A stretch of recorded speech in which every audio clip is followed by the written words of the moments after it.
is Frank and always live. Welcome to the Spanglish World Network on Zingo TV channel 250. Please remember to download the Zingo TV app at the respective app stores for iOS and Android devices. While you download, make sure you rate and leave a comment. Both apps are absolutely free. Zingo TV is available on Google Chromecast, Amazon Fire, Fire TV sticks, Roku sticks, and also on all smart TVs 2016 forward. Now on open forum, joining me is Chuck Hogan, a certified concierge neurostrategist with 30 years of experience working with individuals, organizations, and corporations to live their best life. And who doesn't want to live their best life? I mean, we're all looking for our best life. But first of all, Chuck, I tease. Let's first talk about. We understand where you are today, but I'm just trying to get a little background on you, understand, who you were and how you became this. I mean, 30 years ago is a long time. So if you don't remember what you were 30 years ago, I accept that answer and we'll move forward. So growing up, what was your aspiration? Did you have any plans early? I'm sure this wasn't the plan. No, the plan really growing up, I grew up in a military family. So we moved around quite a bit, and it was literally to find a community to belong in. I know that sounds a little silly, but I was born in a foreign country, born in Japan, grew up here in the United States. I have Japanese mom, Irish dad. And in the 1960s, it was kind of an interesting debacle because it's like, where's my tribe? Where do I fit in? Because you go back to Japan, you're not fully Japanese. So it's like, you don't look like the rest of us. And then my dad's from New England in Maine, which has its own, I'll say, paradoxes. And it's like, oh, but you're not a good, redhead blood Irish lad. And so where do you fit in? I started finding out that I was looking for some place that I could call home, and it ended up becoming Southern California, kind of the diverse melting pot where it didn't make a difference what race or religion or creed you were. There were a bunch of people who were mixed just like you. And it was interesting, Frank, because I started realizing that those little childhood tribulations of what I perceived was racial, or I'll say people looking at me different. It's hard to say when you're a kid, but when you can see someone looks at you and they're like, what? Okay, and your last name's Hogan, your name Charles Francis Hogan II? No, we'll go with Chuck Hogan. And it was a lot easier. And I started realizing, I started developing this scenario where I didn't want to disappoint anybody. Want to be smarter, brighter, faster, more intelligent, more articulate. So I worked at athletics, I worked at academics, and it brought me to today, which is really understanding that we live this beautiful life, your best life. And it's a very simple concept, but we get to indulge, and we don't have to do anything. We get to live and thrive and look at life through the lens of, if tomorrow was your last day, why wouldn't you make now the best it can be at this moment? And it's brought me to this journey, which has been, boy, phenomenal. And I'm so grateful. I guess the first thing that comes to my mind is that the first lesson you had to learn because you felt you needed to, and many a child, like you, that are members of mixed races or people who come from somewhere else, even from out of town, you can really drill down into that, people not belonging. So that's not something unusual. It's if you're a part of the immigration, you feel that all the time. So I guess inadvertently what you learned because of your desire to be included and to be a part of something and understanding where you are, you had to learn to adapt. And I guess adaptability is an important function in your mind as part of your voyage from being who you were then, feeling the need to, and now to help other people to understand that. I guess I'm answering my own question. I shouldn't do that. No. This is great. You have to know how to adapt to be able to teach it. Yes. So resourcefulness was something I realized that we all have access to, because I hear this many times from people going, oh, if I just had more resources. I said, if that was the case, Google it, because literally Wikipedia, you have everything at your fingertips. But I was being very polite when I said that I was looking at this as an opportunity for self-improvement. For many years, I was bullied. For many years, for the color of my skin, I don't look very Asian now, but as a youngster, I definitely looked outside the norm. And I remember very vividly in kindergarten, there was one African-American girl and myself, and that was the level of ethnicity within the community of the school. If you weren't Irish, if you weren't French Canadian, if you weren't German, descent, you really didn't belong in this little community. And I didn't understand how, and with all due respect to them, they didn't know any better, so wide berth. But even my father's family didn't realize in some ways that they were treating us differently. And they weren't doing it intentionally. That was not the motive or the intention. The byproduct was, though, is that we always felt like we were kind of on the outside looking in and never felt completely entrusted with kind of the family legacy of the history, the lineage, and all the bells and whistles that go along with that. And that differentiation really started to spark something in me. I became very introverted. I became extremely quiet. I mean, only answered when spoken to or asked a question directly by a teacher. But inside there was this burning passion to break free. And as an adult, I started realizing, I've even experienced this with my wife and my own kids, that because my wife's Nicaraguan. So yes, my children are Japanese, Irish, and Nicaraguan. They are truly American at the core level. We started to realize that race, religion, creed, color doesn't make a difference. And in fact, there was kind of this fallacy, because I remember one time hearing this, a teacher say this, and I corrected my children after the presentation, said, you can do anything you put your mind to. And I reminded my kids, I said, no, this is a great filter. You can do anything that you put your heart to. That drive, that integrity, that intention really is the cornerstone, because your mindset's based on your heart set. And when you start to understand that the way you need to feel most often is your guiding light, that's your North Star. What creates communities, as I said, I was looking for like-minded, like-hearted people, is I started to understand that we see things the same way. Ooh, Frank, I like what you just said. I can see where you're going with this. And on the other side, going, it's based on having integrity, heart, authenticity, keeping it candid, keeping it real. I respect those values. We're very kindred in that way. It's like, yes, this is cool. When we start giving permission to other people, all of a sudden it's like, wow, this community cares. And there's a funky thing that happens from this, which is great. No one's judging. They're just appreciating and they're rooting for you. You know, it's like no one is trying to measure you out. They're just like going, yes, yes, yes, and. Yes, and you can do this too, and yes, and this is a possibility, and yes, this feels great. And it's like, and when it's challenging, yes, call me. We'll help each other. We'll support one another. And that was really kind of the cornerstone for this whole thing. But it came out of a lot of pain originally. And I find that most people get their best lessons from that pain. The pain, I both my parents came from Italy and were married here.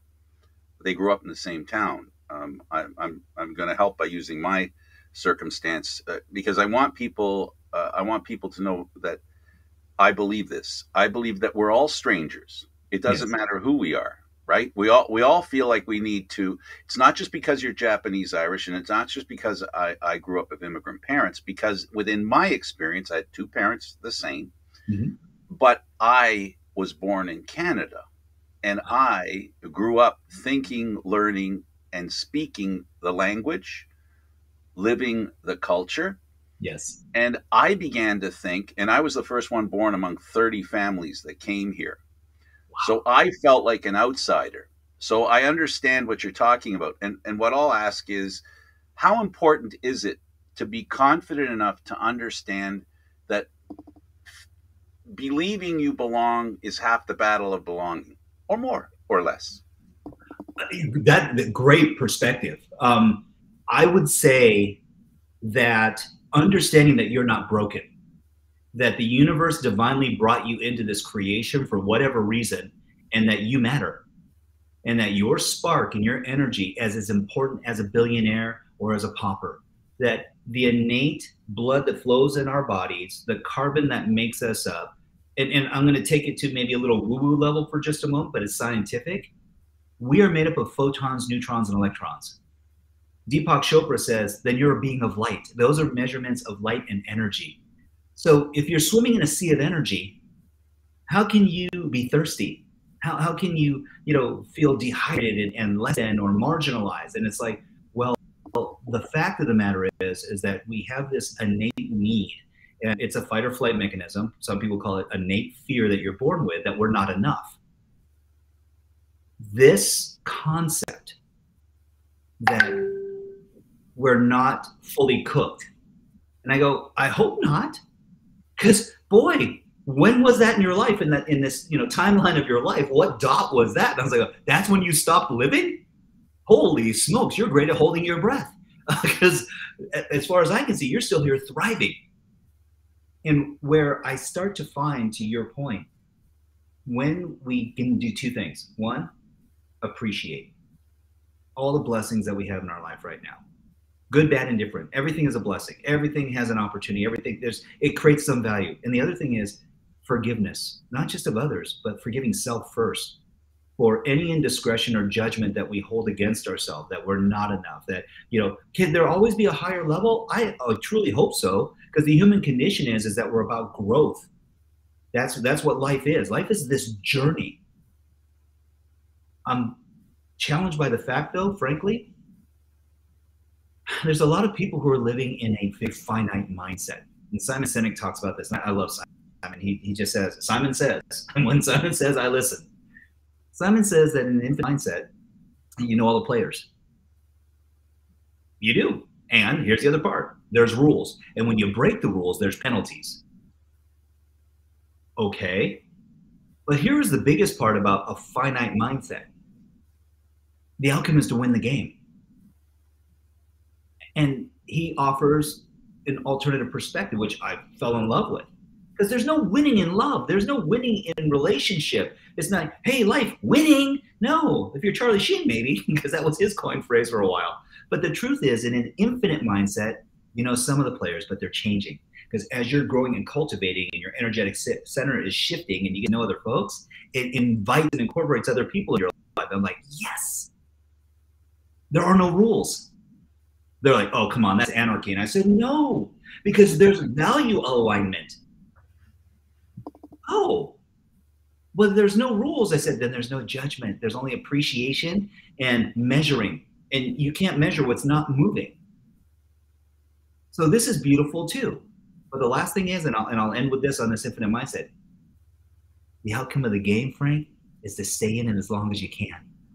That means live, love, and prosper and have a great time doing it.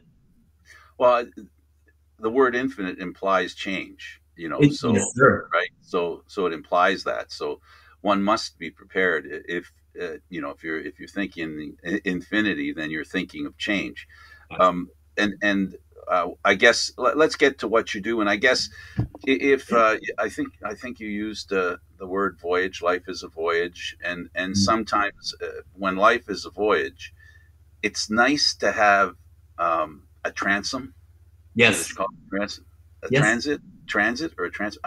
Anyway, you know what I'm saying. So, or a map, right? Yes. Or and all these things when we talk about in infinite, the infinity that you have in life, there are other people and other experiences everywhere where you crisscross and you have the opportunity to learn from others.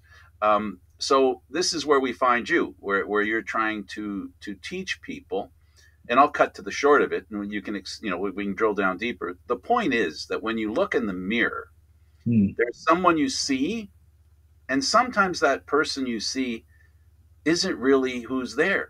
And you might look at that person in a negative sense, or you might look at them in an ultra positive sense. The point being, you got to be able to see who the real person is. Is that at the root of what you try to do to ensure people understand they know who they're looking at?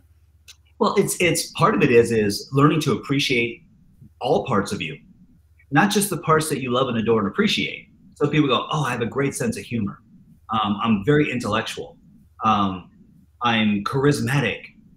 There's some people who are like fully in love with themselves, and I go, dang, that's a unique gift. I mean, they really relish themselves. They go, yeah, they're so narcissistic. I said, no, they know who they are, and they're grateful for it. They're living in gratitude. It's not they're being verbose or oppressive to other people or trying to impact other people. They're being their true selves, and they have an energetic gravity to them. People actually flock to them. They float to them. And I decided many years ago, I spent a lot of time, Frank, in volunteerism. And in the world of self-help and other things. I mean, helping youth programs and running those for young adults from 14 to 17-year-olds. Um, excuse me. I used to travel the world with some well-known, I'll say, speakers and life strategists, and really spend a lot of time connecting with people and studying neurolinguistics programming, neuroscience conditioning, hypnotherapy, spiral dynamics. I mean, it's like, you want a certification? I'll give them to you. The deal was, though, I did it for one reason. I desired to be a better husband and father. See, about 22 years ago, my wife and I found out we were having our first child. And I got really nervous.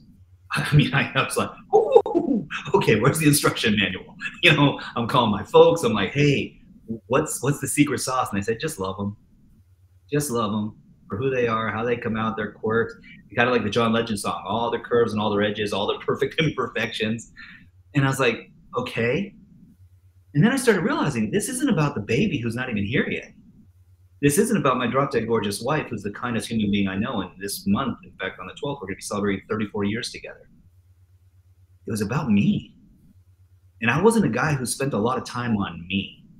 I spent a lot of time on trying to improve, to your point, the guy that I was seeing in the mirror, to make him smarter, brighter, faster, more intelligent, more likable. I never wanted to give anyone an excuse not to like me. And so I became a huge pleaser. Whew. Rough place to live, man.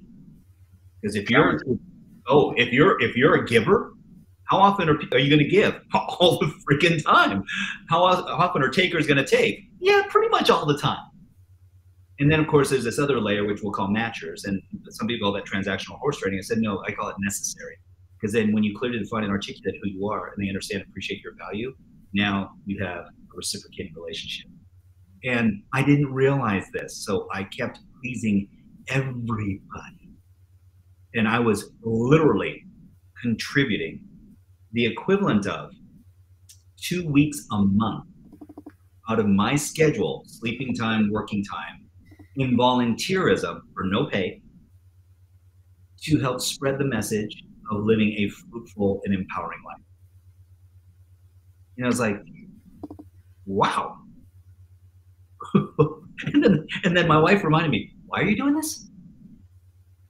Because now we have 3 kids.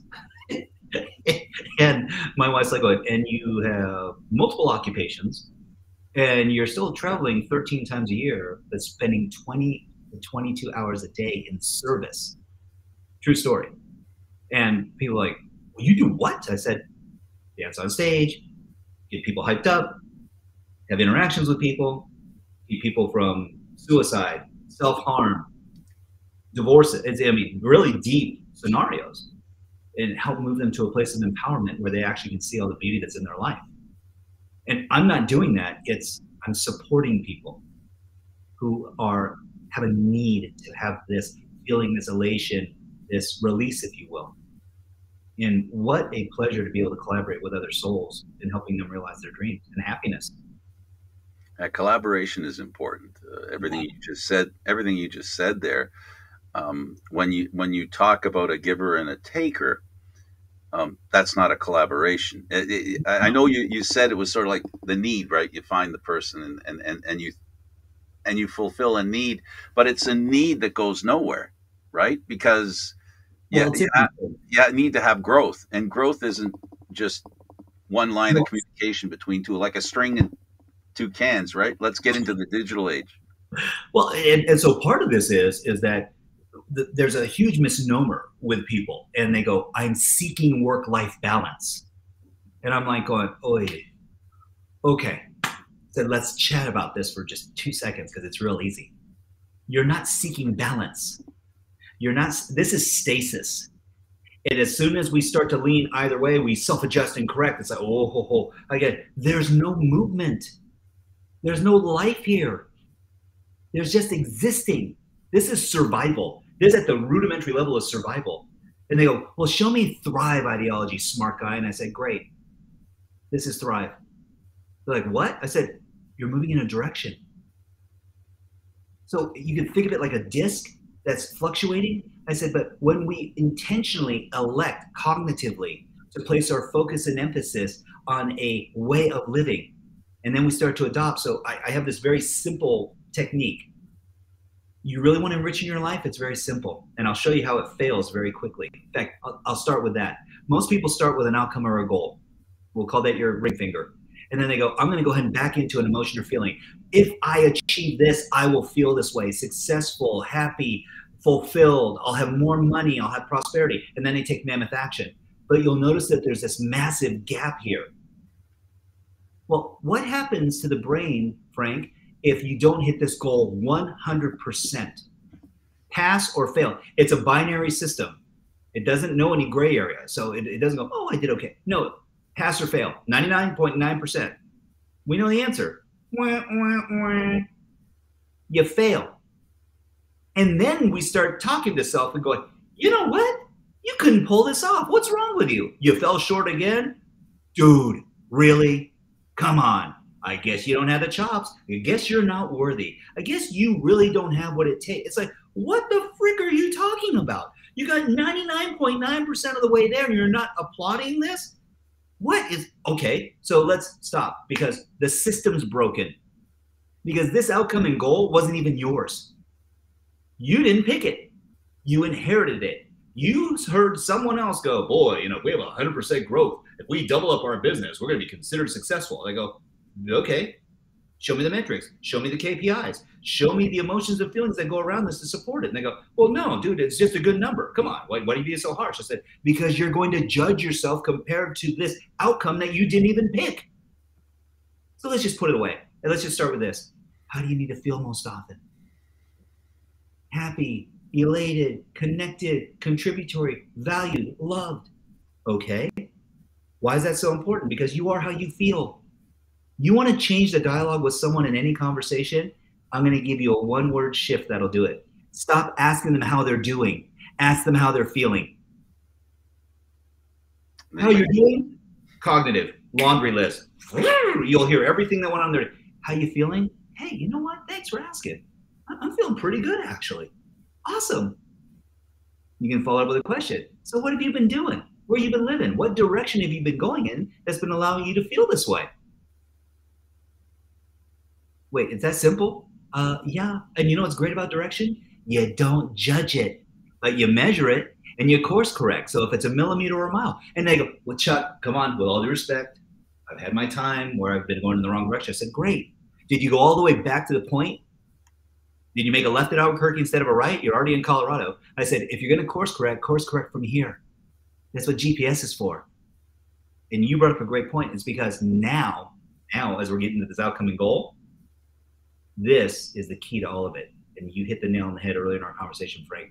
Who is showing up to the party? When you look in the mirror, do you honor and respect this person? Do you love this person? Do you believe that they have the intelligence quotient, the humor, the brevity, the consciousness, the fortitude, the stick-to-itiveness to actually pull this off? And the bigger part of this is, are you willing to let go of self-judgment, beratement, self-critique? I don't know, man. I don't know. There's a lot to unpack in just that last sentence, because what I guess what you try to do, I guess, what the attempt is to find a way, I suppose, to reach people and give them the opportunity to teach them how to see what they're seeing.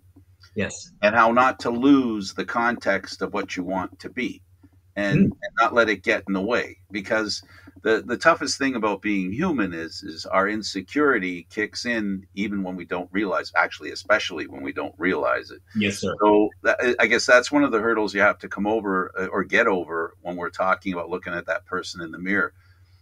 That's one time of the fork. And the other time would be knowing what the solution is, identifying the problem, and then identifying a solution. So how do you help people recognize the issues that they have, other than having a conversation with somebody, that conversation that they have with themselves? So there's some self-guiding prophecies to this. And then I'm going to finish this real quick, because this is the interesting part. When you actually take the feelings and the emotions, the direction you're going in, and the state or identity that you have, because we have different identities. You have a different identity in the bedroom than you have in the boardroom.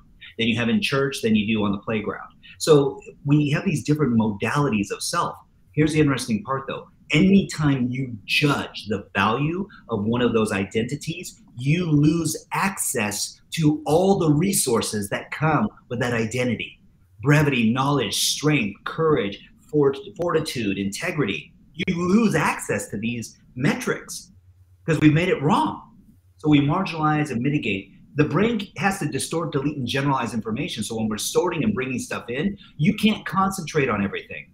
I have an autistic nephew. He's going through deep conditioning to learn how to filter things because they can't, and they bring in everything. That's why noises and sound and light and all these different things, sensory acuity. So auditory, visual, olfactory, kinesthetic, gustatory, they all make a big difference. But when you're in this state in appreciation, now you pick an outcome and goal and you take mammoth action, it's a full body experience. It didn't come from just the inside of you. So to your point, you asked a question, Frank. There's 3 easy questions to ask yourself, because in truth, we're all 3 years old at our core. As we grow, we start to manifest and create what I'll call stacking or augmentation to the way that we describe things. So let me elaborate for just a moment. When you're 3, you normally have about 3 answers: happy, sad, or okay. That's pretty much where you're living. You know, you fall and scrape your knee, sad. You're being hugged by someone, happy. You're sitting down watching a show, I'm okay, good, awesome. As we become adults, we're like, oh, I'm so agitated. I'm so aggravated. I have such angst in my life. I go, oh, that make you happy or sad? Sad. Why would that make me happy? I don't know. Some people get motivated by different fuel. No, oh my gosh, this has just created so much angst for me. What's angst? I said, oh, it's a Southern California term. It's a higher level of stress. But they call it angst. We also call that SIG alerts on a freeway on the 405. So it's an interesting scenario. And then we go, oh, but you know, what about, oh, I'm so agitated. I'm so euphoric. I'm feeling so free. It's like, great. How's that make you feel? Happy? It's like, oh, so it does boilerplate down to one of these 3 categories. The reason why I'm sharing this with you, we make things more complex. So if we actually look at it and go, how do you need to feel most often? We can go ahead and be verbose and come up with some very elaborate and flowery explanation. But the truth of the matter is we're looking for happy, sad, or okay. The one that's actually the lowest common denominator in all of those is okay, because that's that stasis point. That's getting by.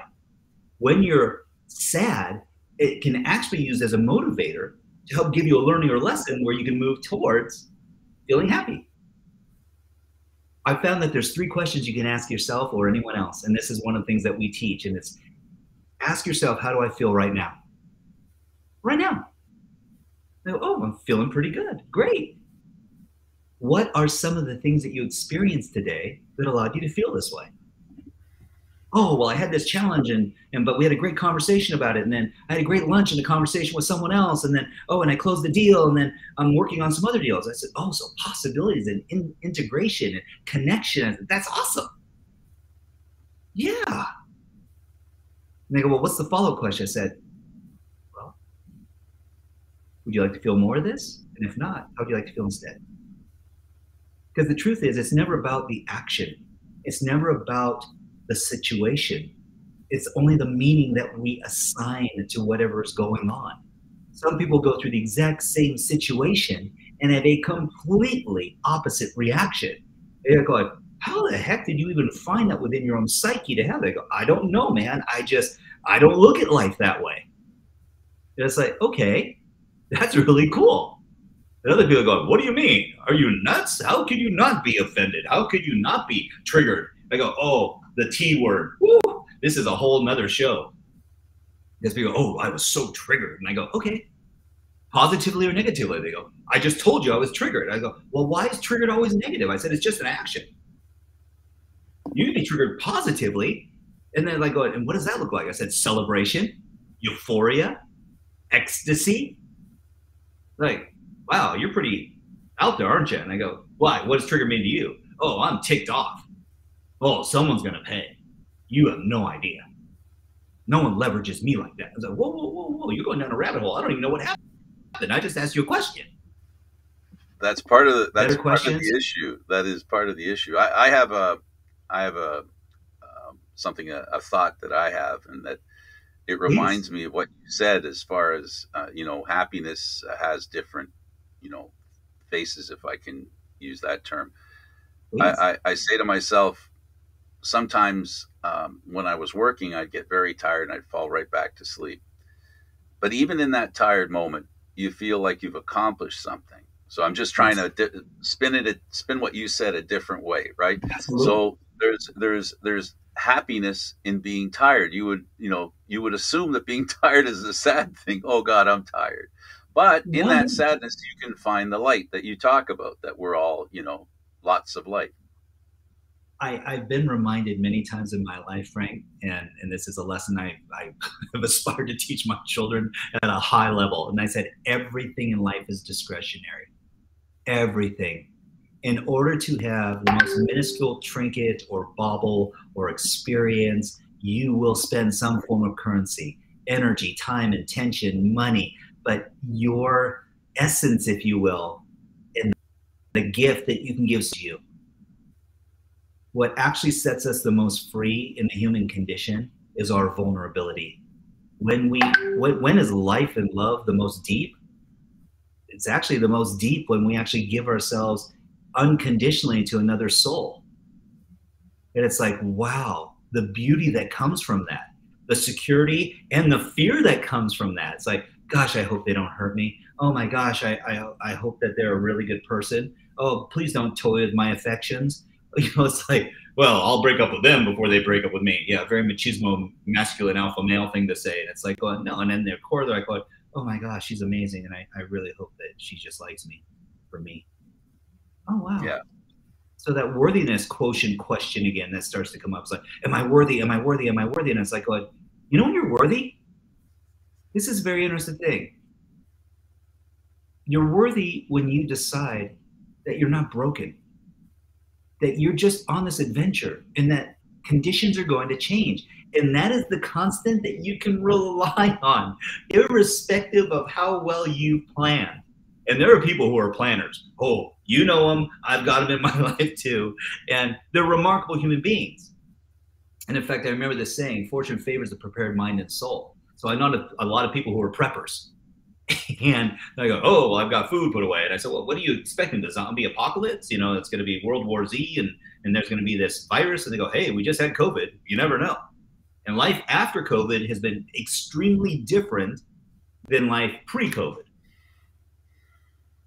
But does it need to be? And I go, that's a very foundational question. It all depends on what you believe. You wear a mask, you don't wear a mask. You socially distance. I said, you don't go to outings, you don't. And I said, okay, then I guess I'm a weirdo because we opened our company, Your Best Life, at the beginning of COVID. And we're not just a strategist services company that helps convert business operators, business owners. We travel together. Our very first trip was in March of 2020, actually 2021, excuse me. And we went to Costa Rica. It was an open country, and we had about 57 people, and we had the most amazing, epic time you could possibly imagine. No cases of COVID, no transmission, nothing. And people go, oh, you guys are just risk takers. I said, no, we were very responsible. Everyone was taking supplements. Everyone was taking care of themselves. We did all the responsible things we were supposed to do, but yet we also made sure that we could be spaced out and have great interaction with great speakers and still travel and enjoy life. It's like when you're resourceful, you can find ways to live a full life and not by anyone else's definition other than yours, because it's your life. And what someone else thinks about you is none of your business, quite frankly. It really isn't. Everyone's going to have an opinion. How often? All the time. My Irish grandfather had a saying about this. He goes, lad, opinions are like posteriors. Everyone's got one. And some are prettier than others. And I was like, okay, I guess that's one way of looking at it, Papa. But the truth was, and what he was saying was, you're born with it. Everyone's going to have an opinion. Are you living in judgment of self? Because most people who judge self judge others as well. So I guess trust exercises are Oh, beneficial. They're they both give and take, and yes. and they both take and give. It's a very symbiotic relationship, and it's self-fulfilling, really. And I guess it teaches you a little bit about, you know, like you were talking about life and how you look at life. If you have trust and that trust works, it improves your life immensely because you look at the world like it can be trusted. But if you don't, then you never find out the opposite. There's a systemic, and it's a very interesting option. Thank you for bringing this up because you really sparked something in me just now. It's my job. I feel it, Frank, and you're gifted at it, brother. Thank you. Faith and belief are two fundamental core needs that the human condition has. So when we talk about, it's not just body and mind, it's body, mind, and spirit. You know, people heal thyself, the spirit, the energy, and we're all interconnected. If we're made of the same stuff, then it's not like your protons are different than my protons. Yes, they might have genetic code differences, but the fundamental building blocks are the same. And energy talks to energy when it's listening. So it's been proven that people resonate at different frequencies. Life forms, plants, rocks, slower than others, faster than others. At the end of the day, if we're all made of the same stuff, we're all swimming in the same sea of energy, doesn't it make sense that we all are interconnected when we are vulnerable enough to listen? And to your point, I believe this because I've heard this for years. And people go, "Hey, just fake it till you make it, man. You know, keep to the grind. Just the man with the hustle wins." And I go, "No. Think about what you're telling yourself. Fake it till you make it," which means, number one, if you're faking it, then it's not within you. It's not who you are, but you're going to adopt someone else's ideologies and belief systems and trying to, you know, run this, I'll say, morality adoption program to figure out who you are. I go, it's not underwear. You're not just going to take it off and put it on and figure out this, hey, this worked for me. I go, yeah, let's try courage for a moment. Roar, I'm strong. No, it's like, how do you show up? What does courage look like for you? And I said, how about this? Instead of faking it till you make it, believe till you achieve. Believe in the tenets of who you are. You know what feels right. You have a moral compass. And when you go against the fray, you know when it doesn't feel good. You also know when it feels great. That's why the saying. I'm sorry, go ahead. Go ahead. No, there's a saying, and they say the best decisions you ever made in your life were in your heart with the benefit of intellect. And this is where I actually found that that statement is false, and here's why. In the 1970s, they found out that you have a cluster of nerves, basically molecules, about 40,000 of them, that are called sensory neurites that make up a neural net in your heart. And here's what's amazing. There's a whole not just theory, but science behind it. It's called heart mapping. And what they found is that sensory neuron network has the same computing capacity as your brain. And so when you have experiences, emotions are stored cellularly in your body, biochemically, and the processing centers are here and here. So that's why people go, oh, stupid, stupid, stupid, stupid, stupid. But you don't see people going stupid, stupid, stupid. Why? Because they trust this internal intellect. The challenge becomes when you let go cerebrally and you don't let go organically within that heart space. That's why people go, my heart hurts. I'm in pain. I don't know how I got involved in this emotional entanglement, but I feel terrible. It's a very interesting concept. And I go, huh. So your belief systems are actually what's running the show. Because this keeps you alive when you sleep at night. It does. People go, sleep apnea. If you ever have a chance, watch Joe Coy. He has a brilliant piece on this in a comedy show in LA. And he goes, I have sleep apnea. I cheat death every night. Mm-hmm.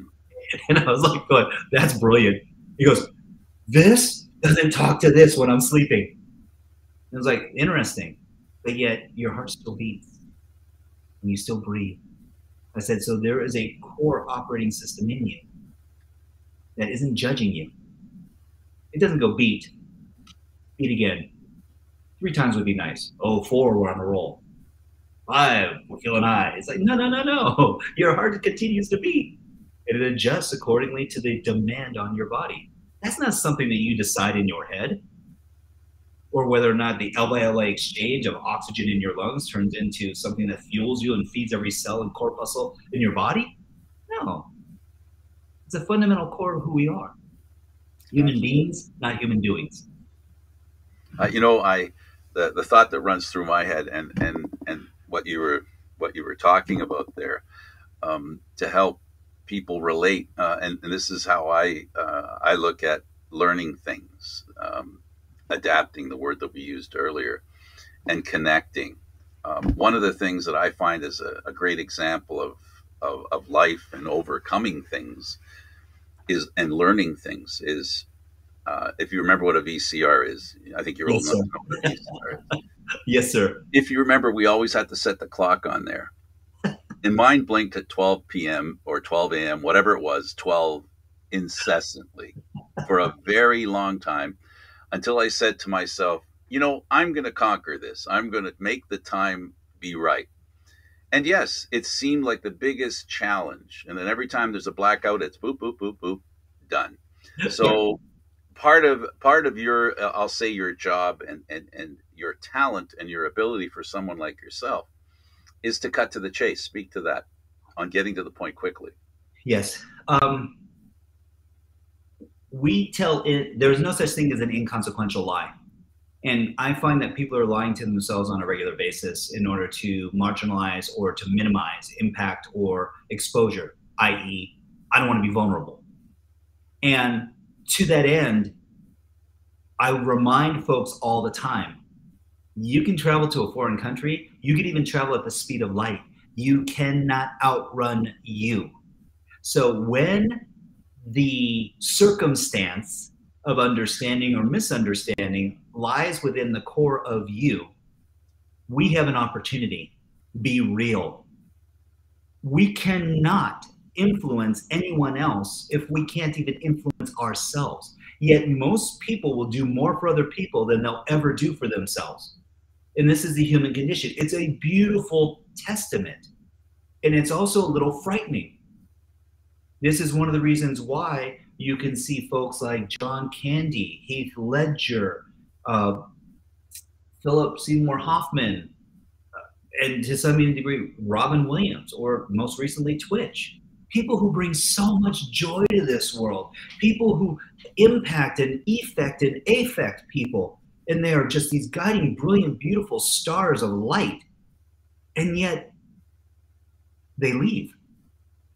And you're like going, who knew that they were suffering? And this is what I mean by please. And if nothing else from this, seriously from this today, for anyone out there listening or hearing or watching this, please don't suffer in silence. I'm imploring you. I've lost too many people. I can't, as Rocket would say, I can't lose any more friends today. And I share this with you because life is sweet. Life is a gift. Life, this journey, is the most blessed, sacred thing that we have. And when we squander ourselves and time, you know, people give away time like they've got copious amounts of it. And I was reminded of this, Frank, and it hit me like a ton of rocks. I was reminded recently again by the same friend who asked me this about 12 years ago. She goes, Chuck, what's your favorite season? I said, you know what? It's right now, fall. I love this. The changing of the leaves, the crispness of the air, you know, just before we're coming into spring, it's like there's this rejuvenation. There's like this resetting. We've come out of just like this reframe. She goes, how many do you think you have left? And I'm like, oh, you so suck. Like, why would you ask me that? That is just like mean. And I go, well, I turned 56 this year, and I'm feeling great, and I'm healthy and happy. And I go, you know what? Given technology, I'd say I got another 50 left in me. She goes, okay, cool. How many do you think your mom and dad have left? Whoa. I lost it. And it reminded me, and I go, she goes, how often do you call your mom and dad? I said, nowhere near as often as I should be. And I reminded my kids, I said, Papa's like 84.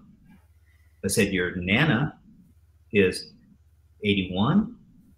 Your Mimi on your mother's side is 87. I said, so if we only see him once a year or twice a year, how many more times do you get to visit? How many more conversations? How many more instances? I said, that's history sitting in front of you. That's legacy. That's knowledge. That's love and connection. These people adore you. Please appreciate them. So number one, don't suffer in silence. Number two, if anyone crosses your mind or your heart, even for a moment, take a deep breath in, pick up the phone, text, FaceTime, call, reach out. You have more influence and power in your hand and more convenience than we've ever experienced in the history of mankind. So instead of just getting stuck on TikTok, Twitter, Instagram, Twitch, all these different things, yes, find programming that feeds your mind, your heart, and your soul. I believe in a 30-30-30. Feed your mind 30 minutes a day, feed your body, move your body 30 minutes a day, feed your soul 30 minutes a day. Out of 24 hours in a day, unadulterated, 90 minutes is yours. Own it, and ordinary things done consistently produce extraordinary results. These simple little things will help you live longer and more prosperous and more fulfilled. More money is not going to create more happiness. It doesn't. I know billionaires who are freaking miserable. Miserable. Yes, they can afford to buy anything they want. And they're so freaking afraid that everyone's going to take money from them. And the ones that have so much philanthropy that are giving it all away now go, I've got plenty.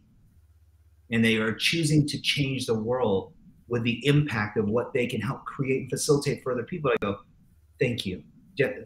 Thank you for understanding that your responsibility of having so much success that you created, that you manifested, that you propagated, is that you get to think about we and not just me. That this is not about, I'm going to survive on my own. No, we're all in this together. There's no them and they and I. It's we, human beings. Same blood courses through all of our veins. I haven't seen anyone else that is, Romulan blue or anything else. So we get to. Well, I've only got a couple of minutes left, and with the time we have left, we're on a schedule. Yes, sir. The time we have left, let's take a minute to talk about your joining Spanglish World. What can the people look forward to? Thank you for this, and for everyone at Spanglish World. So we have created a show called Your Best Life, and it's literally an ode to helping support people in faith, family, fitness, and finance as to how to live an extraordinary life.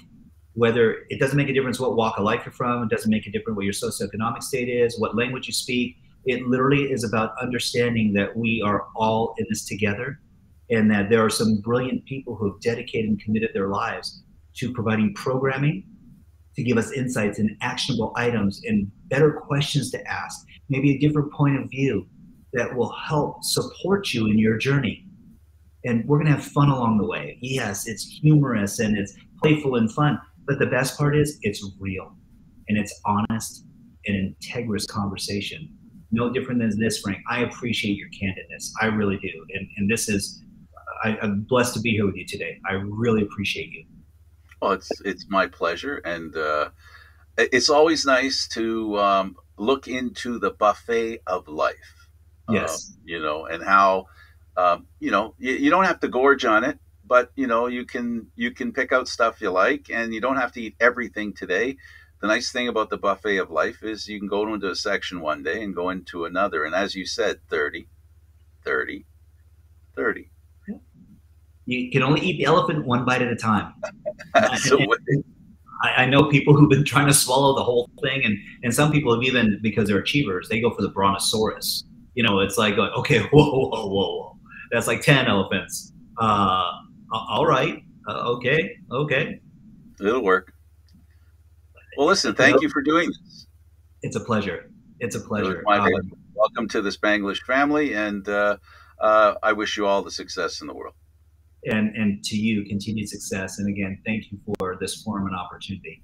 What you do is brilliant and amazing. I really appreciate it. Well, thank you for that. He's Chuck Awesome. Hogan. I'm Frank Stanishi. Thank you for watching Candid Frank Live's Open Forum, seen live Fridays at 4 p.m. Eastern Standard Time. This show can also be heard on the Spanglish World Radio Network. Open Forum is where you want to be. Other news and entertainment and sports programming that you might want to be a part of, like the show coming up that we've just been talking about, please check out SpanglishWorld.ca. Spanglish World. Watch it, hear it, read it, download it, and live it. Thanks for watching, everybody. Until next week, I'm Candid Frank Stanishi.